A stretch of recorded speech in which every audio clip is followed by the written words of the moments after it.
députés, vous l'entendez, je le sais, dans chacune de vos circonscriptions, où les Français appellent et attendent de la stabilité,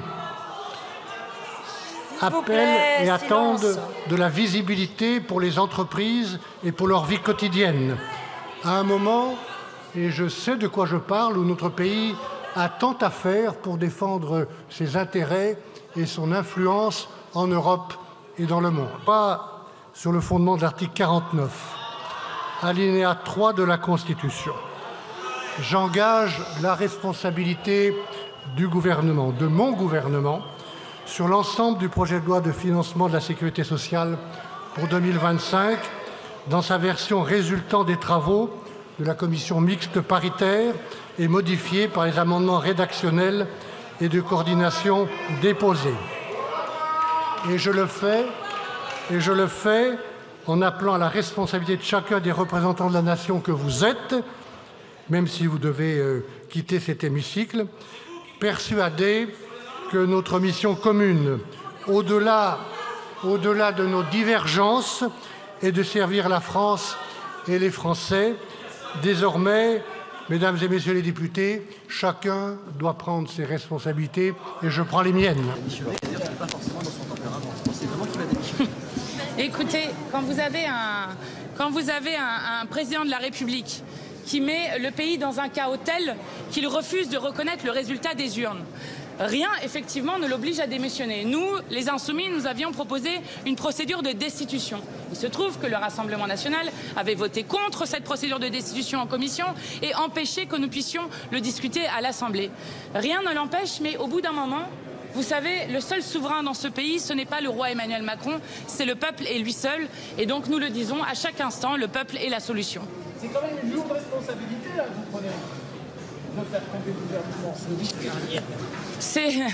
Je crois que c'est Emmanuel Macron qui prend une très lourde responsabilité en refusant de reconnaître le résultat des urnes et en continuant sa politique alors qu'il a été défait 3 fois dans les dernières élections. Donc cette lourde responsabilité, c'est celle de dire que contrairement à ce qui est dit aujourd'hui, le chaos c'est Emmanuel Macron et que nous pouvons tout à fait faire un nouveau budget, faire un budget qui réponde aux besoins sociaux, écologiques et démocratiques des Français et que nous n'acceptons plus cet autoritarisme d'Emmanuel Macron et de ce gouvernement qui à chaque fois passe en force. Il passe en force sur les budgets, il passe en force sur les retraites. Nous en sommes au 24e 49.3 sous Emmanuel Macron. Maintenant, ça suffit. Voilà ce que nous disons. Et ce sont eux qui sont responsables du chaos politique aujourd'hui. Nous sommes là aujourd'hui, mesdames et messieurs les députés, parce qu'il est nécessaire que la France, comme le ministre des Comptes publics vous l'a dit à l'instant, se dote d'un projet de financement de la sécurité sociale et d'un budget pour 2025. Pour cela, j'ai été au bout du dialogue avec l'ensemble des groupes politiques en restant toujours ouvert et à l'écoute. Je respecte depuis le premier jour de mon engagement politique le débat, la culture du compromis, et je le crois indispensable. Le projet de loi de financement de la sécurité sociale a d'ailleurs prouvé l'utilité de ce débat.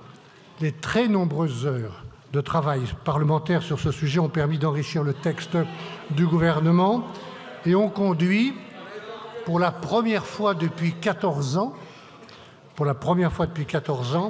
à un accord en commission mixte paritaire. Vous me permettrez à cet instant de remercier les membres de cette commission et en particulier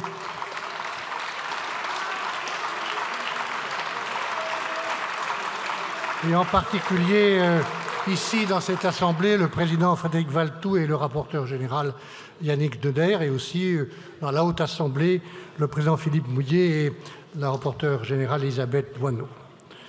Ce texte a fait l'objet de très multiples évolutions.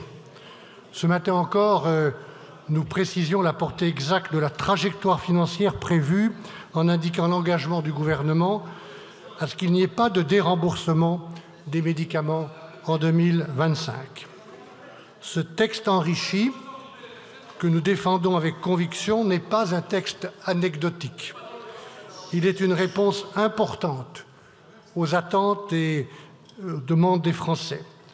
Améliorer l'accès des patients à la santé partout sur notre territoire, en Hexagone et Outre-mer, le financement de l'autonomie, augmenter l'attractivité des métiers de l'hôpital, améliorer les retraites des agriculteurs et renforcer leur dispositif d'exonération des cotisations sociales, mieux prévenir les comportements à risque et lutter contre la fraude, protéger la sécurité sociale elle-même en évitant un accroissement de son déficit. Madame la Présidente, Mesdames et Messieurs les députés, ce texte est désormais là.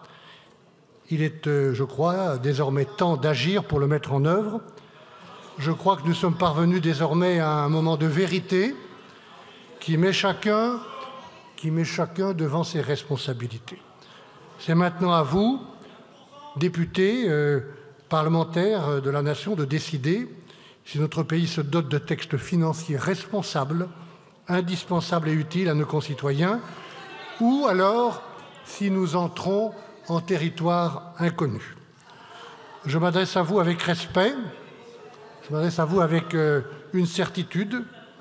Je pense, dans la responsabilité qui est la mienne, que les Français ne nous pardonneraient pas de préférer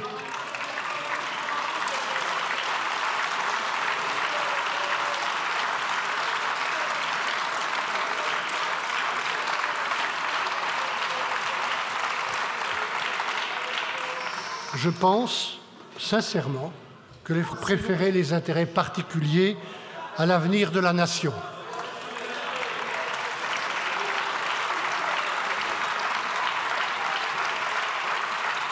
Et cela, Mesdames et Messieurs les députés, vous l'entendez, je le sais, dans chacune de vos circonscriptions. Et le plus violent de la sécurité sociale jamais présenté au peuple français. Évidemment, face à cet énième déni de démocratie, nous censurerons ce gouvernement et Michel Barnier restera probablement dans l'histoire comme le Premier ministre qui aura eu le mandat le moins long comme Premier ministre de la Ve République. Nous le censurons et contrairement à ce que disait le Premier ministre à l'instant, ce ne sera pas le chaos après que M. Barnier et son gouvernement soient partis. C'est aujourd'hui un chaos politique que nous vivons du fait à la fois du gouvernement de M. Barnier, mais aussi de la présidence d'Emmanuel Macron.